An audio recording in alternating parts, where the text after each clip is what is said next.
अब हम बात कर रहे हैं वाइगोत्स्की के सिद्धांत की। वाइगोत्स्की एक रूसी मनोवैज्ञानिक हैं।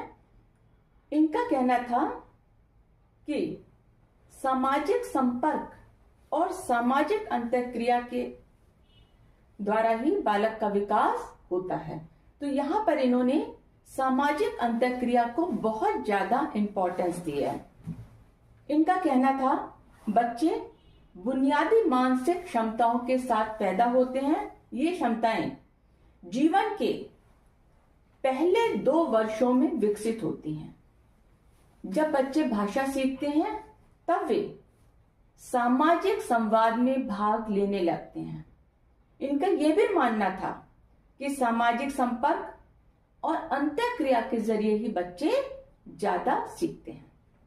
बच्चे अपने माता पिता, अपने शिक्षक, अपने सहपाठी या वो लोग जो इनसे ज्यादा जानते हैं उनसे सबसे अच्छी तरह से सीखते हैं।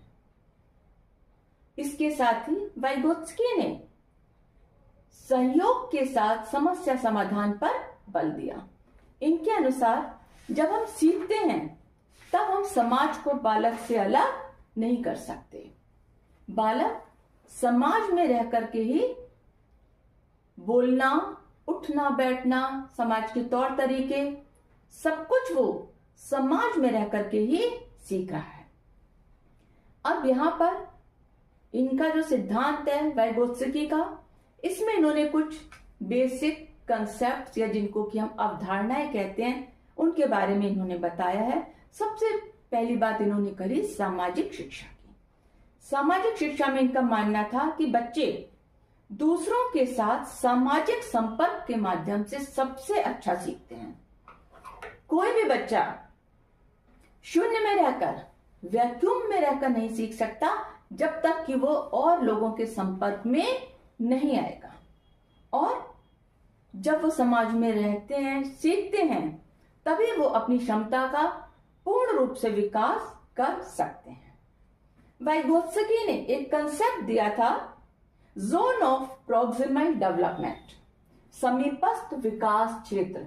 जोन द स्पेस और area between what a learner can do independently and what they can accomplish with guidance or assistance from a more knowledgeable person।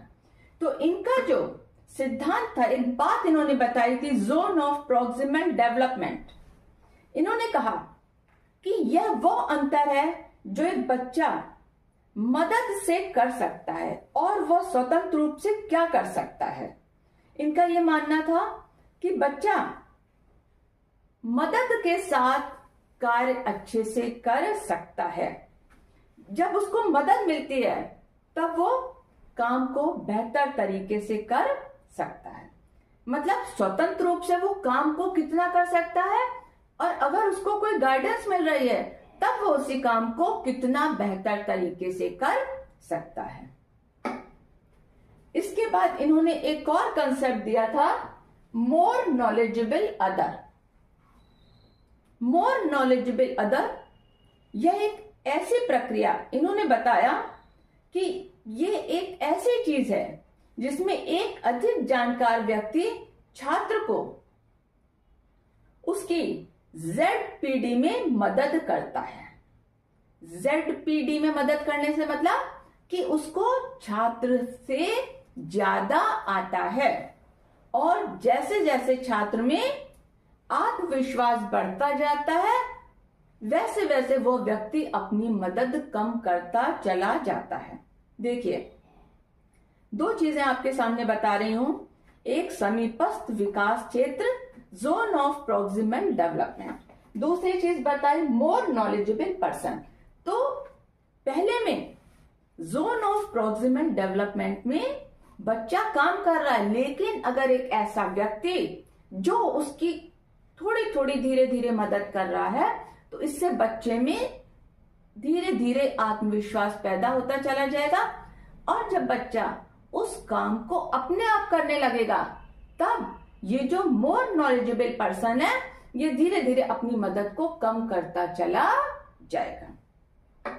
अब यहाँ पर सबसे जो इंपॉर्टेंट रोल होता है वो होता है टीचर का, कि ये बच्चों के विकास में एक लीडर की तरह काम कर सकते हैं, बच्चों को गाइड कर सकते हैं और उनको ज्ञान प्राप्त करने में मदद कर सकते हैं। लेकिन जब इनको लगे कि बच्चा उस काम को अपने आप पूरा कर सकता है, तब ये धीरे धीरे, टीचर का रोल यह है कि वो धीरे धीरे पीछे हट जाए, लेकिन देखता रहे कि बच्चा वो काम कर रहा है बिना उसकी गाइडेंस के भी, वो बच्चा कितने सुचारू रूप से उस काम को कर रहा है और उसके अंदर कितना आत्मविश्वास उत्पन्न होता चला जा रहा है।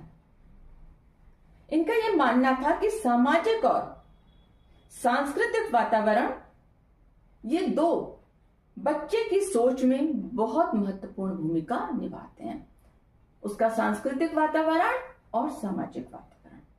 तो यही सिद्धांत दिया था।